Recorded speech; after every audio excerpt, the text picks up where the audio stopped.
Indiana State Trooper Jim Kramer's radio crackled with a call from dispatch. It was the early hours of November 18, 1978. 4 employees were missing from a Burger Chef restaurant in the 12,500-person town of Speedway, located on the fringes of Indianapolis. Kramer expected the 4 would turn up before dawn, rattled but alive. But by the following morning, they were still missing. The disappearances quickly spread throughout Indianapolis and the surrounding areas. The Indianapolis News led with the headline, "4 missing after Speedway robbery." When Kramer arrived for work Sunday morning, his commander updated him on the latest developments. Jane Pruitt, aged 20, Ruth Shelton, aged 17, Danny Davis, aged 16, and Mark Flemons, aged 16, were found murdered. Burger Chef was a fast food restaurant franchise in the United States. It began operations in 1954 in Indianapolis, Indiana, expanded across the United States, and peaked in 1973 with 1,050 locations, including some in Canada. Like many fast food restaurants, Burger Chef attracted young employees wanting to make some pocket money. The 4 in our video were no different.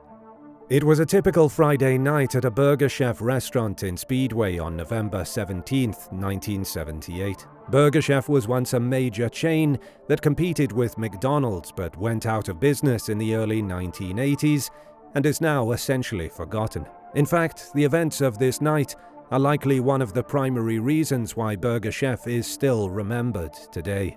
That evening, the restaurant was staffed by Pruitt, Shelton, Davis, and Flemons, and as usual, the 4 employees closed the store at 11 p.m.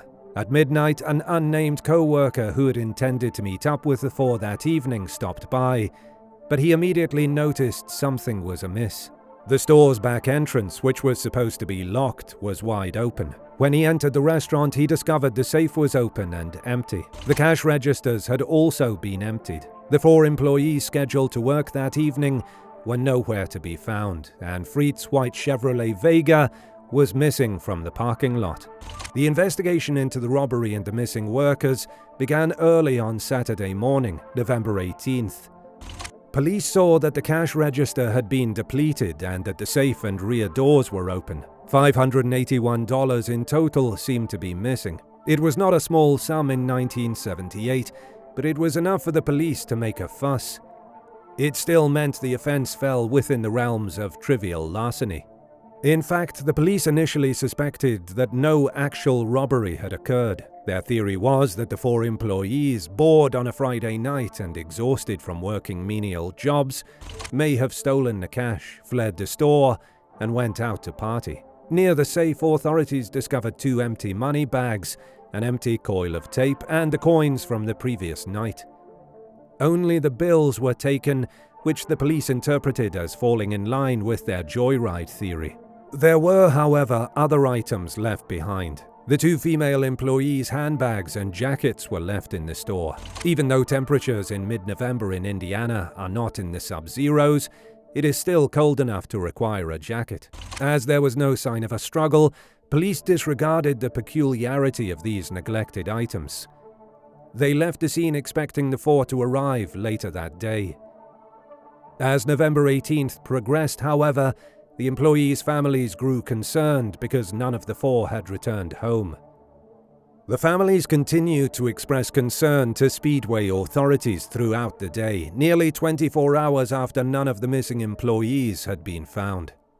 Things took an ominous turn when Pruitt's white Chevrolet Vega turned up in the middle of town. The door on the driver's side was locked, but not the door on the passenger side. Pruitt was nowhere to be found, and there was no evidence in the vehicle to suggest where the missing employees had gone. The car resembled an abandoned vehicle, not one whose owner had been out all night and had since returned home. The police began to suspect that the 4 missing Burger Chef employees had not vanished of their own accord, but had been kidnapped by the thief or thieves who had robbed the restaurant the night before. The case evolved from a straightforward robbery case to one of kidnapping. On November 19, 1978, authorities were contacted by a couple walking through the woods 20 miles away from the Burger Chef. They discovered 4 bodies in a remote area of the woodland. When police arrived, they found the corpses of the missing Burger Chef employees, still wearing their uniforms. Shelton and Davis seemed to have suffered an execution-style gunshot wound to the back of the head. Pruitt had signs of having been stabbed twice in the chest. She was stabbed so violently that the knife blade broke off inside her chest. Asphyxiated by his own blood, Flemons died after being left on his back. Flemons had suffered severe blunt force trauma from what appeared to be a chain, but the exact murder weapon could not be confirmed.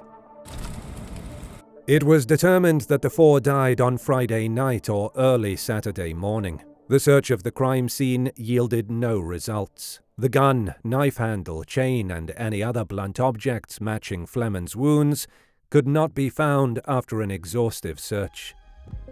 However, the murder weapons were not the only missing evidence. Because the initial crime appeared to be that of a simple robbery, authorities who initially examined the scene made a critical error that at best hindered the investigation and at worst freed multiple murderers. Instead of closing the restaurant and meticulously examining the scene, the police informed Burger Chef employees that they could reopen on November 18th.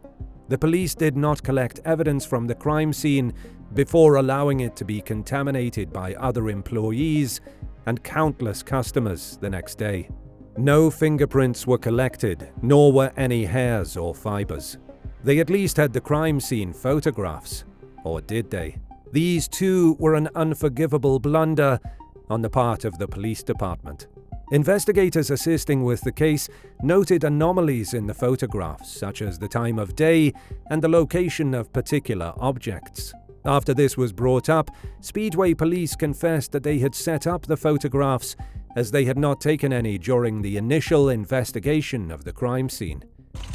They had returned to the Burger Chef later, set up items such as the currency bags from memory, and then took photographs which reporters and the public would later criticize as insufficient and unscrupulous police work.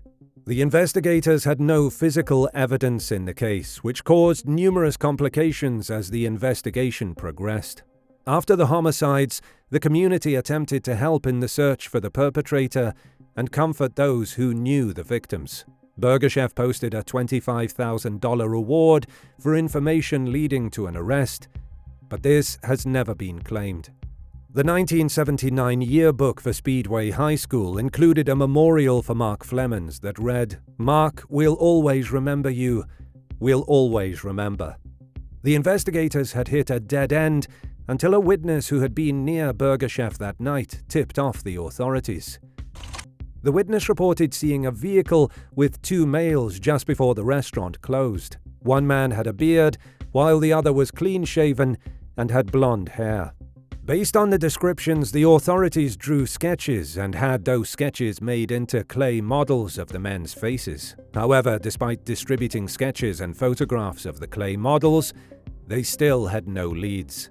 That was the case until several weeks after the murders. A man was in a bar boasting about his involvement in the murders. The police located the man, questioned him, and found that he had been lying.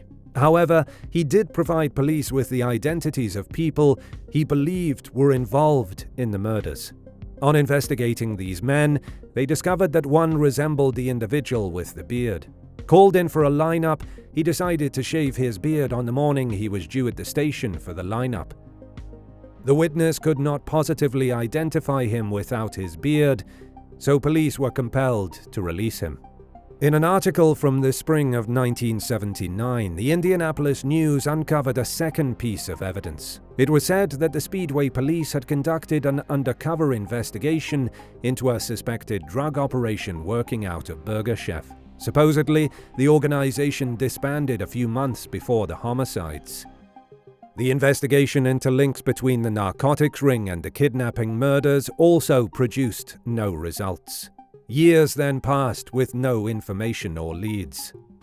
Then, on March 5, 1981, a Drug Enforcement Administration agent and an undercover Indianapolis police officer arrested a 30-year-old man for alleged cocaine distribution conspiracy. His name was James Pruitt, the brother of the Burger Chef victim Jane. The arrest sparked further speculation among law enforcement and the media that Jane was the intended target of the murders, with revenge against her brother as the motive. Pruitt denied any involvement in his sister's murder, and beyond speculation and theory, there was no evidence. Later that spring, a prison counselor informed State Trooper Kramer and Officer Lindsay, the only officers still working on the case, of a fight between Pruitt and Alan Pruitt, a 24-year-old inmate at the Marion County Jail. Pruitt apparently insulted Pruitt with a condolence, "Sorry about your sister." Kramer and Lindsay had found Pruitt to be engaging. Now, however, they requested to hear from Pruitt. Pruitt told the officers that on November 17, 1978, he saw two men abduct the victims in Jane's white Vega and an orange van. Pruitt assumed that Tim Willoughby and Jeff Reed were youth partygoers off to a party, even though, as he told Kramer and Lindsay, he also saw Reed bash Mark Fleming's forehead into the side of the van. Pruitt believed that Willoughby and Reed were the killers. However, he didn't develop the theory until the day after the murders. He said that on that day, the two men approached him in the same orange van he had seen the night before. They offered him a ride and a joint. Pruitt gladly accepted and climbed into the van. Pruitt discovered Mary Ann Higginbottom, Willoughby's girlfriend, in the back of the van. Pruitt said that he believed she was high. Willoughby and Reed questioned Pruitt about what he saw happen outside the Burger Chef the night before, between puffs of the marijuana joint. While driving, Mary Ann whispered in Pruitt's ear, telling him how Willoughby and Reed murdered the 4 Burger Chef employees and how they would kill her to silence her. After a short drive into the woods, everyone exited the van. Mary Ann looked at Pruitt and told him to run. "They're going to kill you too," he remembered her saying. Pruitt claims he ran, tumbled down a slope and splashed across the creek. He then heard a gun go off. Several hours later, Pruitt found a road and hitchhiked home. Pruitt's story appeared at least plausible given that Mary Ann's body was discovered in a barrel with a gunshot wound. Throughout 1981, Kramer heard Pruitt tell his story multiple times. Pruitt sounded credible to him. As the years went by, Pruitt's story changed to the point where he finally said, "I did lie to cops one time about some stuff because they really pissed me off. They just started bugging me and hounding me and pushing me and pushing me and pushing me. I just got to the point. I finally just started telling them anything they wanted to hear." Tim Willoughby and Jeff Reed was a dead end. On the afternoon of January 9, 1989, convicted rapist Donald Forrester sat at a table in the headquarters of the Marion County Sheriff's Department. In a videotaped interrogation, he began discussing the night of the Burger Chef homicides. He informed the authorities that he was a member of a narcotics syndicate. According to him, the homicides were a hit for a debt owed by Jane.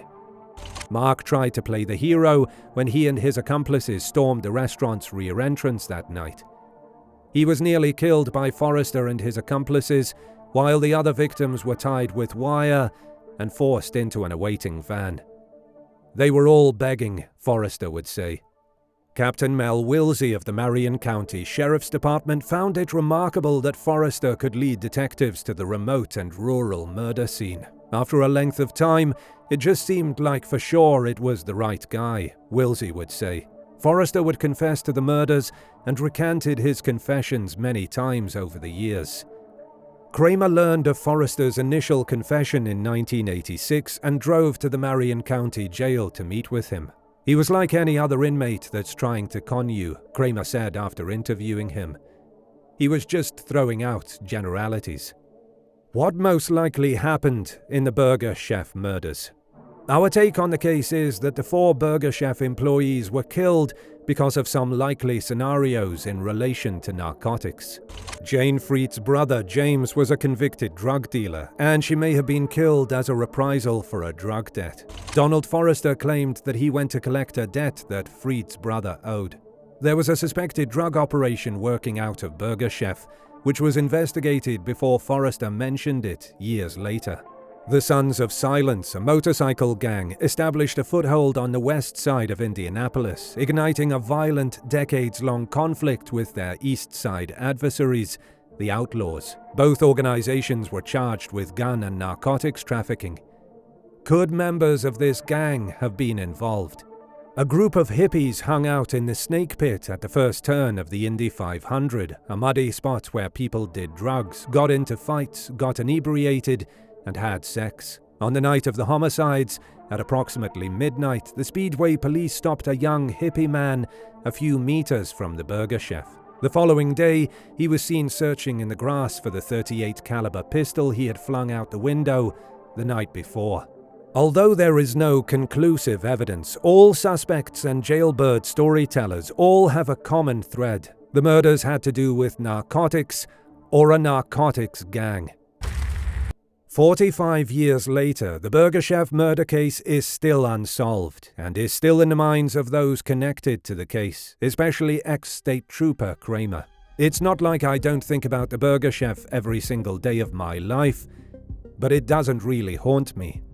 If you love our content and want to support the channel, feel free to check our web shop where you can find exclusive true crime merch brought to you by Bad Things.